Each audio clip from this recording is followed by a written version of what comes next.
வீசுது. உங்கள் சத்யாவில் குளு குளு ஏசி ஆஃபர். சார் வணக்கம், எப்படி இருக்கீங்க சார்? வணக்கம் வெங்கடேஷ், நல்லா இருக்கேன். நீங்க எப்படி இருக்கீங்க? நல்லா இருக்கேன் சார். வழக்கம் போல கமெண்ட் ஷோ ஏகப்பட்ட கேள்விகள் வந்திருக்கு, ஒவ்வொன்றா பார்க்கலாம் சார். பார்க்கலாம் சார். முதல் கேள்வி முருகவேல் அசோக் கேட்டிருக்காரு.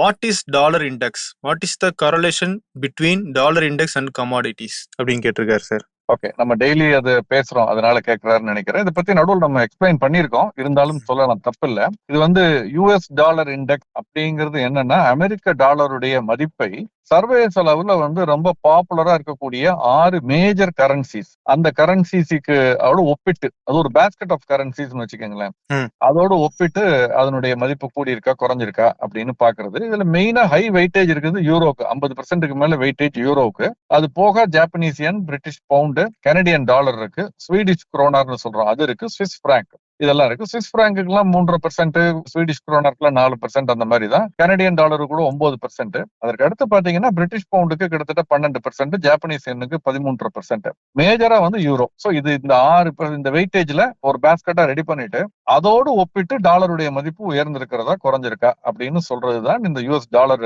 இண்டெக்ஸினுடைய ஒரு வேலை. இதை மெயின்டைன் பண்றது இன்டர் கான்டினென்டல் எக்ஸ்சேஞ்ச், ஐசிஇன்னு சொல்லுவோம், ஐஸ்னு. அவங்க தான் இதை வந்து டிசைன் பண்ணி அதை மெயின்டைன் பண்ணிட்டு இருக்காங்க. ரெகுலரா இதை வந்து இப்போ கால்குலேட் பண்ணி அப்பப்போ அது லைவ்ல போட்டுக்கிட்டே இருக்காங்க. அந்த எக்ஸ்சேஞ்ச் ட்ரேடிங்ல வரும். DXY அப்படின்னு போட்டு பாத்தீங்கன்னா தெரியும், டாலர் இண்டெக்ஸ்ங்கிறது அவங்களுடைய வெப்சைட்ல வரும் ரெகுலரா. இது வந்து ட்ரம்ப் சென்ற ஆண்டு ஜனவரியில பதவி ஏற்பதற்கு முன்பெல்லாம் வந்து 2024 அந்த காலகட்டத்துல கடைசியில எல்லாம் இது வந்து 100 கிட்ட தான், 100 கீழே இருந்தது. ட்ரம்ப் பதவி ஏற்ற பொழுது ஒரு உச்சத்தை தொட்டது, 110 கிட்ட வரைக்கும் போனுச்சு. அந்த ஜனவரி மாதம், பிப்ரவரி மாதம் ஒரு பெரிய ஹோப்ல. அங்க இருந்து என்ன ஆச்சுன்னா திரும்ப இப்ப 99 கீழே வந்து 98, 97 வரைக்கும் கூட வந்தது. 97 அந்த லெவல்ல இருந்து இப்ப இன்னைக்கு தேதிக்கு பாத்தீங்கன்னா நேத்தால 99 கிட்ட மீண்டும் ஏறிக்கிட்டு இருக்கு. இந்த 98, 99ங்கிறது எப்போதும் இருக்கக்கூடிய ஒரு சராசரியான லெவல். இந்த 110 மாதிரி போனுச்சுன்னு வச்சுங்க, டாலருடைய மதிப்பு வந்து அந்த மாதிரியான ஒரு அதிகமான லெவலுக்கு போனுச்சுன்னா 110ங்கிறது டாலருடைய மதிப்பு கணிசமாக உயர்ந்திருக்கிறது இந்த 6 கரன்சிக்கு நிகராக அப்படின்னு எடுத்துக்கலாம். 98, 97ன்னு வரும்பொழுது குறைந்திருக்கிறதுன்னு எடுத்துக்கலாம். இப்ப குறைவா தான் இருக்கு. ஆனால் சமீப காலமாக இந்த ஓரிரு வாரங்களா பார்த்தா 97 கிட்ட இருந்தது, 98, 99, இப்ப 99 கிட்ட இருக்கு. அதுதான் சார் அடுத்த கேள்வியா இருக்கு. வெங்கடேஷ் கைலாசம் அப்படிங்கிறவர் கேட்டிருக்காரு. US has started and involved in this war. Still why dollar index not falling அப்படின்னு கேட்கிறாரு சார். இந்த வார்ல இருக்கிறதுனால டாலர் இண்டெக்ஸ் இறங்கணும்னு ஒன்றும் கட்டாயம் இல்லையே. இன்னும் சொல்ல போனால் கடந்த காலங்கள்ல பாத்தீங்கன்னா இந்த மாதிரி போர் சூழல் காரணமாக பொதுவாக டாலருடைய மதிப்பு வந்து ஒரு கணிசமான உயரத்து, ஏன்னா எல்லாரும் சேஃப் இதுன்னு சொல்லிட்டு டாலர்ல முதலீடு செய்வார்கள், டாலர் அதிகமா வாங்கி வச்சுக்குவாங்க. ஆனால் இந்த முறை பாத்தீங்கன்னா அதற்கு மாறாக கடந்த சில மாதங்களாகவே அல்லது சில வாரங்களா தொடர்ந்து பாத்தீங்கன்னா ஒரு வருஷத்துக்கு மேல தங்கத்துலதான் முதலீடு போயிட்டு இருக்கு. ஏன்னா டாலரே ஒரு ஆபத்தான முதலீடாக சர்வதேச அளவில் பாக்குறாங்க. ஏன்னா அமெரிக்கா அதை மேனிபுலேட் பண்ணலாம்னு ரஷ்யா, சைனா உள்ளிட்ட நாடுகள் மிகப்பெரிய அளவுல இந்தியாவிலிருந்து ஏற்றுமதி செய்யறது. நம்ம அமெரிக்காவுக்கு, அது மாதிரி சைனால இருந்து ஏற்றுமதி அமெரிக்காவுக்கு, ரஷ்யால இருந்து ஏற்றுமதி இப்படின்னு இருக்கும் பொழுது அவர்களுடைய ஃபாரெக்ஸுக்கு, குறிப்பாக சைனாவுடைய ஃபாரெக்ஸ் அசெட் வந்து டாலரா இருக்கு. அதை வந்து இப்ப தங்கமா மாத்திர வேலையில ஒரு ஈடுபட்டு கொண்டிருக்கிறார், டிஎஸ் பண்ண. அதனாலதான் கடந்த ஓராண்டுக்கு மேல தங்கத்தினுடைய விலை பெரிய ஏற்றத்தை சந்தித்ததையும் நம்ம பார்த்தோம். சோ அதுதான் கமாடிட்டியை பத்தி கேட்டிருந்தாரு முந்தைய கேள்வியில. நிச்சயமா கமாடிட்டியினுடைய விலையில இதனுடைய மாற்றம் தெளிவாக தெரியும். டாலருடைய மதிப்பு உயரும் பொழுது கமாடிட்டியினுடைய மதிப்பு குறையும். ஏன்னா நம்ம டாலரை, இது வந்து பொதுவான விதி, இதுக்கு விதிவிலக்குகள்லாம் உண்டு. அதை நான் முதல்ல சொல்லிடுறேன். நம்ம எதை கொடுத்து வாங்குறோம்? டாலரை கொடுத்து வாங்குறோம் ஒரு பொருளை. டாலருடைய மதிப்பு உயரும் பொழுது அப்ப அந்த பொருளுடைய மதிப்பு குறையும், அதாவது விலை குறையும். அப்படிதான் இன்டைரக்டா. அதே மாதிரி டாலருடைய மதிப்பு குறையும் பொழுது நம்ம அதிக எண்ணிக்கையில் டாலரை கொடுத்து வாங்க வேண்டி இருக்கும். அப்ப இந்த பொருளுடைய மதிப்பு உயர்கிறதா நமக்கு தோன்றும். இது இப்ப உதாரணமாக தங்கத்தை எடுத்துக்கிட்டீங்கன்னா kitco.com ஒரு வெப்சைட் இருக்கு, KITCO, kitco.com. இந்த KITCO.com அதுல போய் பாத்தீங்கன்னா தங்கத்தினுடைய விலை இன்னைக்கு அதிகரிச்சிருக்கு அப்படின்னு ஒரு புள்ளி விவரம் போட்டிருக்கோம். ஒரு $5 அதிகரிச்சிருக்குன்னு வச்சுக்கோங்க இன்னைக்கு. அதுல என்ன போடுவாங்கன்னா தங்கம் டிமாண்ட் காரணமாக எவ்வளவு அதிகரிச்சது, டாலருடைய மதிப்பு குறைந்ததால் எவ்வளவு அதிகரிச்சது. ஏன்னா டாலருடைய மதிப்பு குறையும் பொழுது அதிக டாலர் கொடுத்து வாங்க வேண்டிய வரும், விலை உயர்ந்த மாதிரி தெரியும். நமக்கு தங்கத்துடைய விலை உயர்ந்த மாதிரி தெரியும். $1 பதில் $2 கொடுத்து வாங்க வேண்டியிருக்கும். நம்ம நினைச்சுக்குவோம் தங்கத்துடைய விலை தான் $2 உயர்ந்திருக்குன்னு. உண்மையிலே அது கிடையாது. டாலருடைய மதிப்பு குறைஞ்சிருக்கிறதுனால நம்ம $1 கூடுதலாக கொடுத்து $2 கொடுத்து வாங்க வேண்டியிருக்கு. சோ ஒரு $5 இன்னைக்கு ஏறி இருக்குன்னா இந்த kitco.comல போட்டிருப்பாங்க, இதுல $3, $4 உண்மையிலேயே தங்கத்தினுடைய தேவை அதிகரித்ததன் காரணமாக, அதை வாங்குறது அதிகரித்ததன் காரணமாக விலை அதிகரிச்சிருக்கு. மீதம் $1 அந்த $2 வந்து டாலருடைய மதிப்பு குறைந்ததன் காரணமாக அதிகரிச்சு. பிரேக்கப் இந்த ஃபர்ஸ்ட் பேஜ்லயே ஒரு இண்டிகேஷன் இருக்கும், gold went up because of அப்படின்னு போட்டு அதை கிளிக் பண்ணீங்கன்னா உள்ள அந்த பிரேக்கப்போட கொடுக்குறாங்க. இது ஒரு இன்ட்ரெஸ்டிங்கான, ஒரு சுவாரஸ்யமான, ஒரு நம்ம கற்றுக்கொள்வதற்கு யூஸ்ஃபுல்லான வெப்சைட் சார் நீங்க சொன்னது. சார் அடுத்த கேள்வி அண்ணாமலை அப்படிங்கிறவர் கேட்டிருக்காரு. ஆமா. Most large cap stock promoters hold 0 or below 25%. Stock owned promoter holding is important or not அப்படின்னு கேட்டிருக்காரு சார். ரெண்டுலயும் அட்வான்டேஜ் இருக்கு, டிராபேக்கும் இருக்கு. ஒரு மோசமான ப்ரொமோட்டர் அந்த கம்பெனில 70% வச்சிருக்காருன்னா நமக்கு என்ன பிரயோஜனம்? ஒரு பிரயோஜனமும் இல்ல.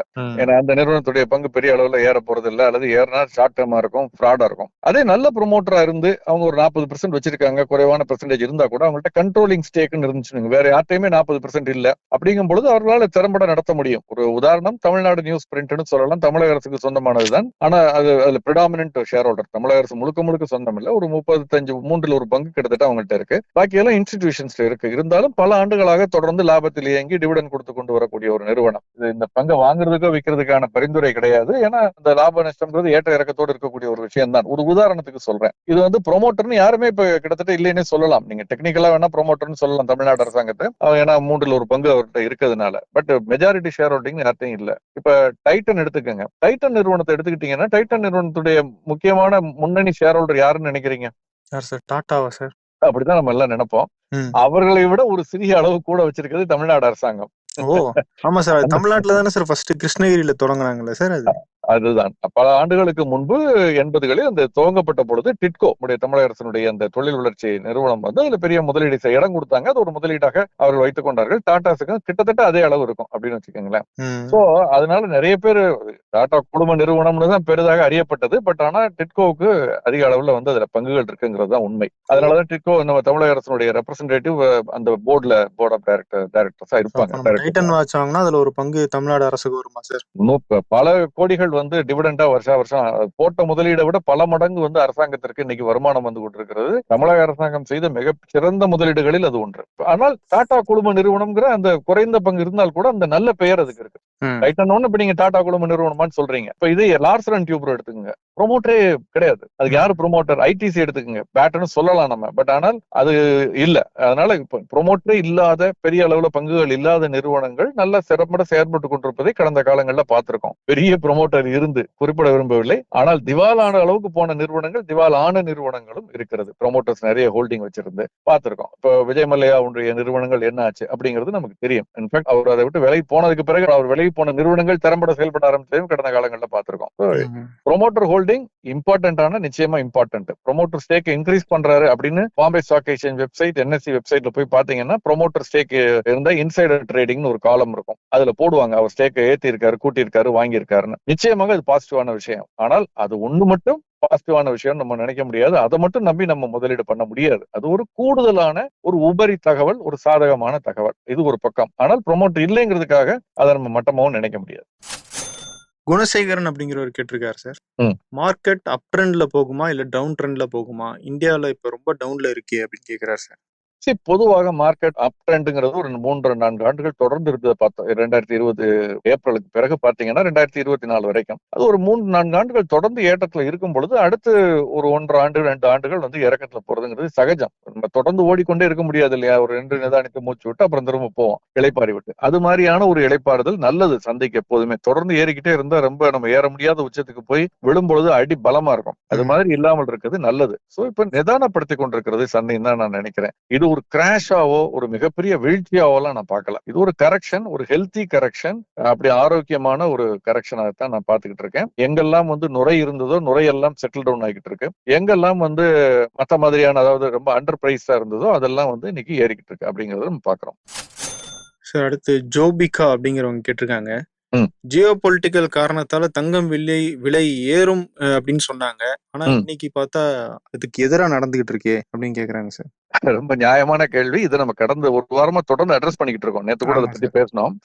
என்னன்னா பொதுவாக நம்ம வந்து எது ஏறுதோ அதை வாங்குறது, இறங்குறத விற்கிறதுங்கிறது ஒரு இதுக்கு நேர்மாறாக சில சமயங்களே நடக்கும்ங்கிறத நான் பார்த்திருக்கோம். என்னன்னா நீங்க 2 முதலீடு செய்திருக்கிறீர்கள். பங்கு சந்தையில கொஞ்சம் முதலீடு, தங்கத்தில் கொஞ்சம் முதலீடு. நீங்க பங்கு சந்தையில அன்றாட வணிகம் பண்ணக்கூடியவரா இருந்திருக்கீங்க. நிறைய கடன் வாங்கி மார்ஜின் ட்ரேடிங்னு சொல்லுவோம், ஃபண்டிங் பண்ணி போட்டிருக்கீங்கன்னு வச்சுக்கோங்க. 100 ரூபாய் இருக்கக்கூடிய பங்கு 90 ரூபாய் ஆயிடுச்சுன்னா 80 ரூபாய் ஆயிடுச்சுன்னு வச்சுக்கோங்க. அந்த 20 ரூபாய் வித்தியாசத்தை நம்மள கட்ட சொல்லுவாங்க. நம்ம கையில பணம் இருந்தா கட்டுவோம், இல்லைன்னா என்ன பண்ணுவோம், அந்த பங்கை விற்கணும். அந்த பங்கை விற்க போனா 80 ரூபா இருக்க பங்கு 70 ரூபா ஆயிடும். நம்ம விற்கிறதுனால இது குறைஞ்சு போயிடும் விலை. அதனால பெரும்பாலும் அந்த பங்கை விற்க மாட்டாங்க. என்ன பண்ணுவாங்க, வேறு ஏதாவது கையில இருக்கா பாப்போம் விற்போம்னு பார்ப்பாங்க. அது ஏற்கனவே லாபகரமாக இருக்கக்கூடிய வேறு ஒரு பங்கா இருக்கலாம், அதை வித்து கொடுப்பாங்க. அல்லது தங்கமாக இருக்கலாம், வெள்ளியாக இருக்கலாம். இந்த மாதிரியான நேரங்கள்ல இந்த வழக்கமான இதுக்கு நேர்மாறாக நடக்கும். தங்கத்தினுடைய விலை ஏறுவதற்கு பதில் ஏறாது, அல்லது சில சமயத்துல இறங்கும். என்னன்னா, இந்த நஷ்டத்தை சரி செய்வதற்காக அந்த நல்லா இருக்க அசட்டை வித்து அந்த காசு எடுத்து இப்ப சரி செய்வார்கள்.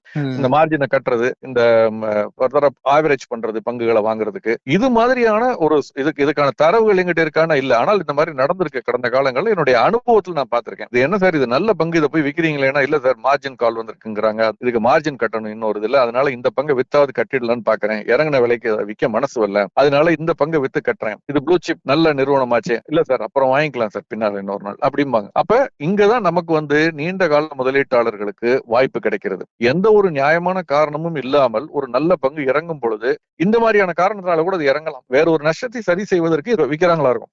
அப்ப இதனுடைய விலை இறங்கும். அப்ப நம்ம அதை வாங்குறதுக்கான ஒரு வாய்ப்பாக பயன்படுத்திக் கொள்ள வேண்டும். காரணத்தை ஆராயணும். ரொம்ப ஆராய்ஞ்சுக்கிட்டு இருந்தோம்னா நம்ம சொல்லுவாங்க ஆங்கிலத்துல பங்கு சந்தையை பொறுத்த வரைக்கும் too much of analysis is paralysis அப்படிம்பாங்க. ரொம்ப அனலைஸ் பண்ணோம்னா பேரலைஸ் ஆயிடுவோம் அப்படின்னு. அப்கோர்ஸ் அது நம்ம விளையாட்ட ஜோக்கா சொல்லக்கூடாது, பட் சொல்றேன், அது ஒரு என்ன சொல்றது, அனலைஸ் பண்ணணும், ஒரு அளவோட நிறுத்திக்கிட்டு அதுக்கப்புறம் நம்ம காமன் சென்ஸ், மற்ற சுற்றுப்புறச்சூழல் அதெல்லாம் நம்ம பார்த்து நம்ம முடிவு எடுக்கணும். சார் வினி அப்படிங்கிறவங்க கேட்டிருக்காங்க, ரைட்ஸ் இஷ்யூனா என்ன சார்? As a shareholder of the rights issue company, rights issue வரும்போது என்ன பண்ணணும் அப்படின்னு கேக்குறாங்க.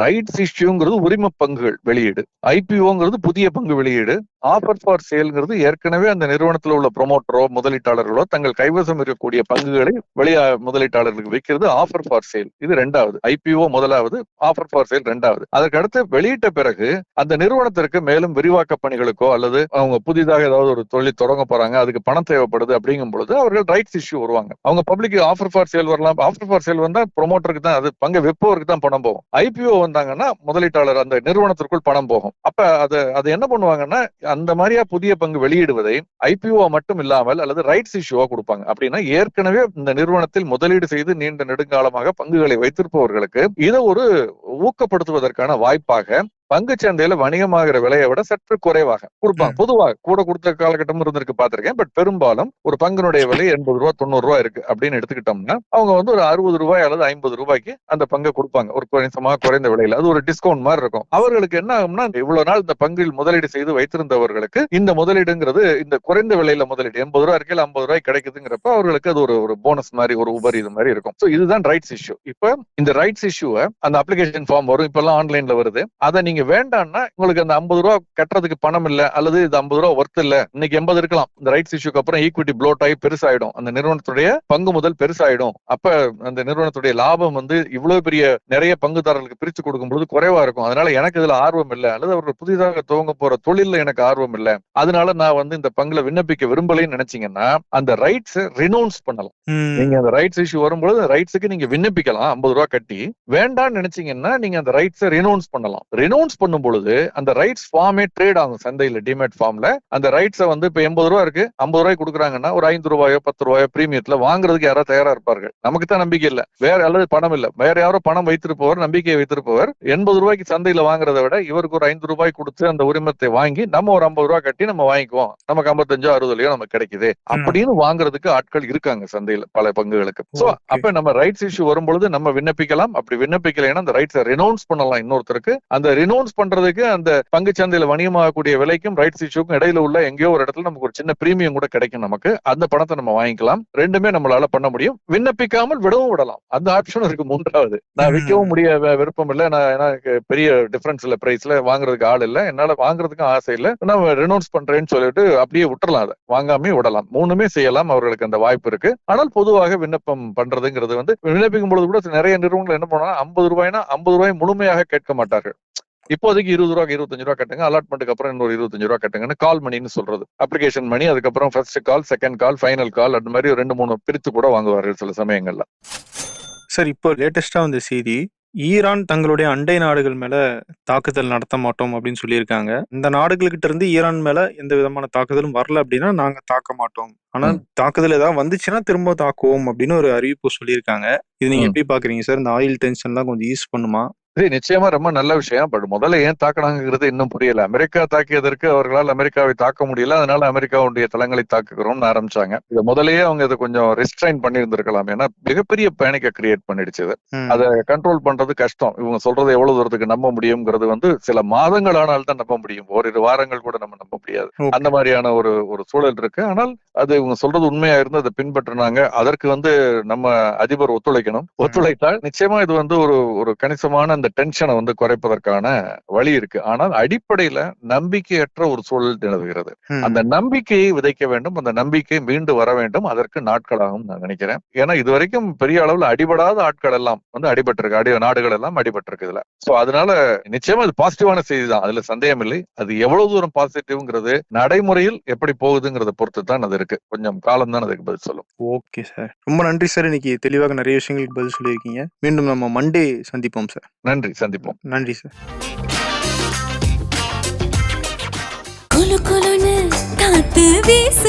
உங்கள் சத்யாவில் குளு குளு ஏசி ஆஃபர்.